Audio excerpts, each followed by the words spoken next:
Yo, bago ang lahat. Ngayon grabe ang topic natin dahil parang uubusin na ang player ng Dallas Mavericks. Yes mga idol, Klay Thompson, Anthony Davis at D'Angelo Russell. Lahat may trade rumors. So ang tanong, rebuild na ba talaga ang Dallas? Sino ang untouchable? At sino ang unang lalayas? Unahin muna natin ang context. Ang Dallas Mavericks ngayon parang nasa gitna ng identity crisis. Hindi sila legit contender pero hindi rin sila total tanking team. After ng mga big moves nila nitong mga nakaraang season, hindi nag-click ang chemistry, may injury concerns, at kulang sa consistency.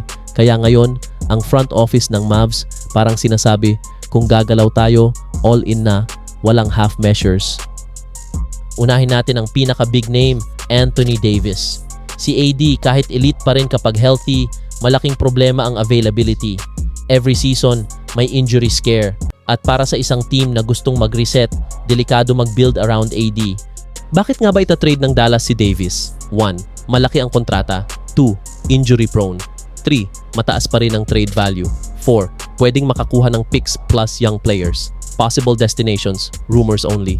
Knicks, Warriors, Heat. Kung ikaw ang Mavs GM, mas pipiliin mo bang i-keep si AD at mag-hope na healthy OR i-trade siya habang mataas pa ang value? Para sa akin, kung may offer na 2 first-round picks plus young core, gagalaw ang Dallas.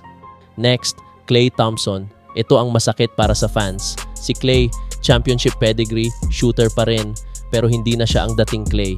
Hindi na elite defender, inconsistent scoring, at minsan parang hindi bagay sa timeline ng Mavs. Bakit nga ba nasa trade block si Klay? Expiring or flexible contract? Veteran presence pero may kapalit na value. Contenders need shooting. Posibleng teams na interesado. Lakers, Bucks, Heat, Suns. Kung matrade si Klay, malinaw ang mensahe ng Dallas. Hindi na ito win now team, future nostalgia. At dito pumapasok ang title ng vlog natin. Uubusin na ang player ng Mavs. Ngayon naman, D'Angelo Russell. Si D'Lo, isa sa pinaka-polarizing players sa NBA. One night, all-star. Next night, ghost. Bakit kasama rin si D'Lo? 1. Defensive liability. 2. Ball dominant. 3. Hindi consistent sa big games. 4. May market pa sa teams na kulang sa scoring guard. Potential landing spots: Bulls, Nets, Magic, Spurs. Kung matrade si D'Lo, ibig sabihin gusto ng Dallas ng mas batang guard o picks o mas defensive-minded playmaker. At once na mawala siya, tuluyan ng magbabago ang identity ng Mavs. So pag pinagsama-sama natin, Anthony Davis, Klay Thompson, D'Angelo Russell, parang sinasabi ng Dallas, walang untouchable. Ito ay soft rebuild na pwedeng maging full rebuild. Kung mangyari ang 2 to 3 trades bago ang deadline, picks ang babalik, young players, cap flexibility, at posibleng next season, iba na ulit ang Mavericks. Ngayon tanong ko sa inyo mga ka-NBA, dapat bang i-trade ng Dallas si Anthony Davis? Tama bang bitawan si Klay Thompson? Si D'Angelo Russell ba ang unang dapat umalis?